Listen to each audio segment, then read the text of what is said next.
Good morning, John. At the very first VidCon, I was being interviewed by a television reporter who at one point was surprised by something I said, and she said to me, "You can make money on YouTube? How does that work?" And I was a little tired, and I was also like super high on VidCon. Like, I was so excited about online video and all this stuff that had come together, and so like I did not censor myself well. I said something to the effect of, advertising.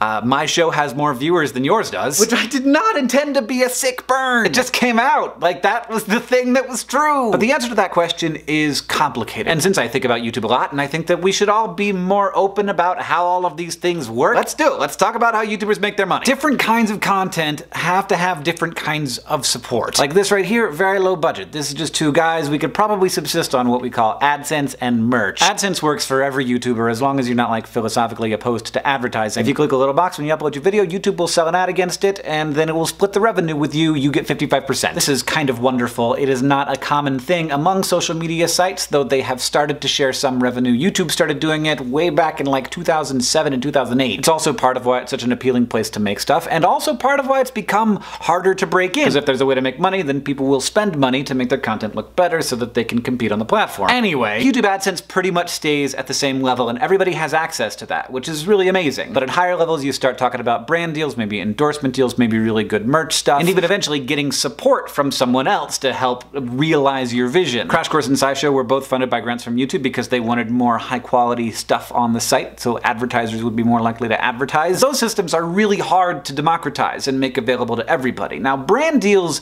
are a little bit different. They have started to be available to creators sort of in the middle class. Brand deal is basically anytime somebody pays you to talk about something in a video, whether that's like an audible.com call out at the end, or it could be a big elaborate production and your entire video is about the topic that the brand wants you to talk about. YouTube advertising is available to everybody and it comes in and you don't have to worry about whether or not it's going to come in, but it's a really low rate. In order to supplement income, a lot of YouTubers, in addition to having, regular jobs, also live in Los Angeles where it's easier to get gigs acting or hosting in TV commercials or shows. And if you have more social media followers these days, it can be easier to get that kind of work, which is interesting. Some YouTubers also make money by touring, whether they're comedians or musicians. Sometimes creators will license their content to other platforms. Sometimes videos go on TV and you can make some money that way. And then you have some creators like Rooster Teeth building their own subscription platforms. And then if you don't want to make people subscribe, you can also ask them to subscribe through services like Patreon, which is extremely important for shows like Sexplanations, for example, that gets really bad YouTube ad rates because advertisers don't want to be next to the word sex. Without the support of Patreon patrons, that show couldn't happen at all. The thing to remember is that different kinds of content work better with different kinds of monetization. Unlike what I said to that lady at VidCon 2010, it's not simple. It's gotten a lot more difficult to make your way on this platform, and it has become more complicated, which is one of the reasons why I recently started a thing called the Internet Creators Guild, with the goal of being a resource to connect creators together, to give them information, and